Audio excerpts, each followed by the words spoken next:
Black Beauty, Chapter 8. Ginger's Story Continued. The next time that Ginger and I were together in the paddock, she told me about her first place. After my breaking in, she said, I was bought by a dealer to match another chestnut horse. For some weeks he drove us together, and then we were sold to a fashionable gentleman and were sent up to London. I had been driven with a bearing rein by the dealer, and I hated it worse than anything else. But in this place we were reined far tighter, the coachman and his master thinking we looked more stylish so. We were often driven about in the park and other fashionable places. You who never had a bearing rein on don't know what it is, but I can tell you it is dreadful. I like to toss my head about and hold it as high as any horse, but fancy now yourself if you tossed your head up high and were obliged to hold it there, and that for hours together, not able to move it at all except with a jerk still higher, your neck aching till you did not know how to bear it. Besides that, to have two bits instead of one, and mine was a sharp one. It hurt my tongue and my jaw, and the blood from my tongue colored the froth that kept flying from my lips as I chafed and fretted at the bits and rein. It was worse when we had to stand by the hour waiting for our mistress at some grand party or entertainment, and if I fretted or stamped with impatience, the whip was laid on. It was enough to drive one mad. Did not your master take any thought for you? I said. No, said she. He only cared to have a stylish turnout, as they call it. I think he knew very little about horses. He left that to his coachman, who told him I was of an irritable temper, that I had not been well broken to the bearing rein, but I should soon get used to it.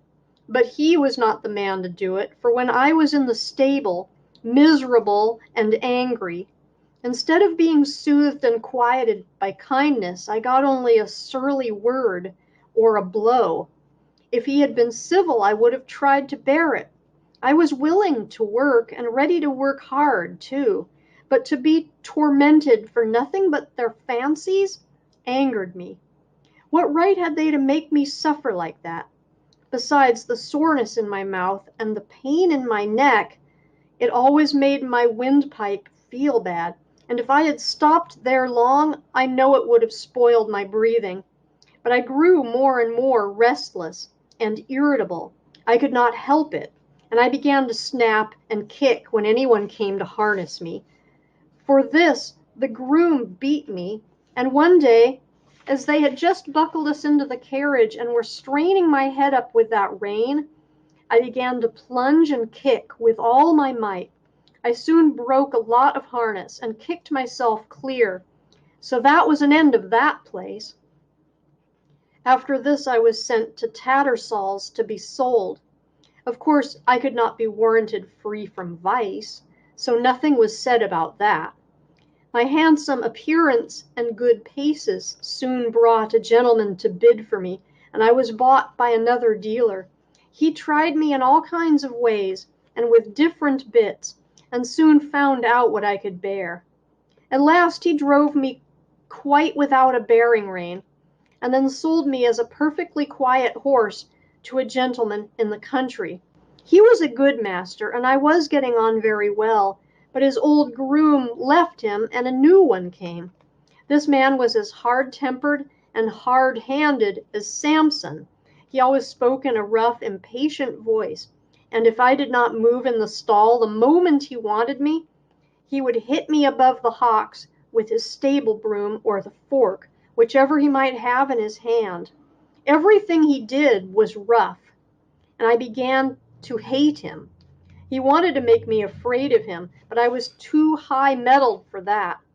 And one day, when he had aggravated me more than usual, I bit him, which of course put him in a great rage, and he began to hit me about the head with a riding whip. After that, he never dared to come into my stall again, Either my heels or my teeth were ready for him, and he knew it. I was quite quiet with my master, but of course he listened to what the man said, and so I was sold again. The same dealer heard of me and said he thought he knew one place where I should do well. 'Twas a pity, he said, that such a fine horse should go to the bad for want of a real good chance. And the end of it was that I came here not long before you did. But I had then made up my mind that men were my natural enemies and that I must defend myself. Of course, it is very different here, but who knows how long it will last? I wish I could think about things as you do, but I can't after all I have gone through. Well, I said, I think it would be a real shame if you were to bite or kick John or James.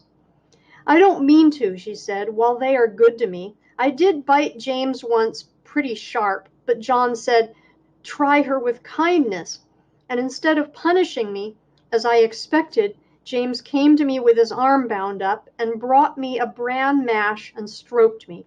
And I have never snapped at him since, and I won't either. I was sorry for Ginger, but of course I knew very little then, and I thought most likely she made the worst of it. However, I found that as the weeks went on, she grew much more gentle and cheerful, and had lost the watchful, defiant look that she used to turn on any strange person who came near her. And one day James said, I do believe that mare is getting fond of me. She quite whinnied after me this morning, when I had been rubbing her forehead. Aye, Jim, 'tis the Birtwick balls, said John. She'll be as good as Black Beauty by and by. Kindness is all the physic she wants, poor thing. Master noticed the change too, and one day when he got out of the carriage and came to speak to us, as he often did, he stroked her beautiful neck. Well, my pretty one, well, how do things go with you now? You are a good bit happier than when you came to us, I think.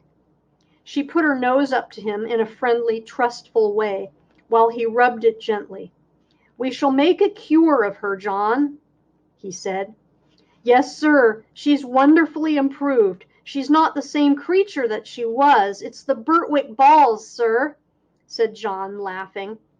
This was a little joke of John's. He used to say that a regular course of the Birtwick horse balls would cure almost any vicious horse. These balls, he said, were made up of patience and gentleness, firmness and petting, 1 pound of each to be mixed up with half a pint of common sense and given to the horse every day.